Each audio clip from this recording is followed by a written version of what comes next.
Bharat advanced సర్జరీలలో ప్రపంచ స్థాయి కేంద్రంగా మారుతోందని నిరూపిస్తూ మెడికవర్ క్యాన్సర్ ఇన్స్టిట్యూట్ ఒక గొప్ప విజయాన్ని సాధించిందని senior robotic surgical oncologist doctor Ajay వరన్ రెడ్డి అన్నారు. ఇక మెడికవర్ గ్రూప్ చరిత్రలోనే కాకుండా ప్రపంచవ్యాప్తంగా కూడా మొదటిసారి రోబోటిక్ స్కార్లెస్ థైరాయిడ్ ఆపరేషన్ చేపట్టినట్టు తెలిపారు. ర్యాబిట్ పద్ధతి థైరాయిడ్ ఆపరేషన్లో కొత్త పద్ధతి అని వెల్లడించారు. ఇందులో మెడ మీద కోత పెట్టకుండా చేతి కింద ఛాతి పైభాగంలో దాచి ఉంచే చిన్న కోత ద్వారా థైరాయిడ్ గ్రంథిని చేరుకుంటారని తెలిపారు. ఈ రోబోటిక్ పద్ధతి వల్ల కోలుకోవడం వేగంగా జరుగుతుందని పేర్కొన్నారు.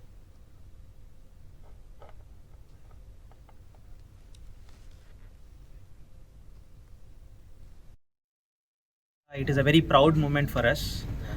In fact, ఓన్లీ ఫారెన్ కంట్రీస్లో అండ్ వెరీ లిమిటెడ్ సెంటర్స్లో ఆఫర్ చేసేటువంటి ప్రొసీజర్ అంటే రోబోటిక్ స్కార్లెస్ థైరాయిడెక్టమీ అనేటువంటి ప్రొసీజర్ మా మెడికవర్ గ్రూప్లో ఫస్ట్ టైం ఇంట్రడ్యూస్ చేశాము. It is the first procedure we have done last month both nationally and internationally in Medicover group.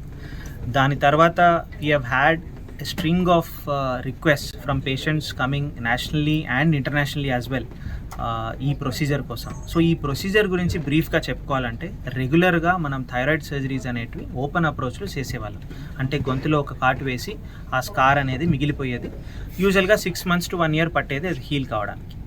ఇప్పుడు మనం గొంతులో ఎటువంటి స్కార్ లేకుండా చెస్ట్ రీజన్లో చిన్న చిన్న హోల్స్ పెట్టి రోబోటిక్ టెక్నాలజీతో ఈ టోటల్ థైరాయిడెక్టమీ కానీ హెమీథైరాయిడెక్టమీ కానీ ఇలాంటి సర్జరీస్ చేయగలుగుతున్నాం. It is in fact considered one of the more advanced techniques in robotic technology.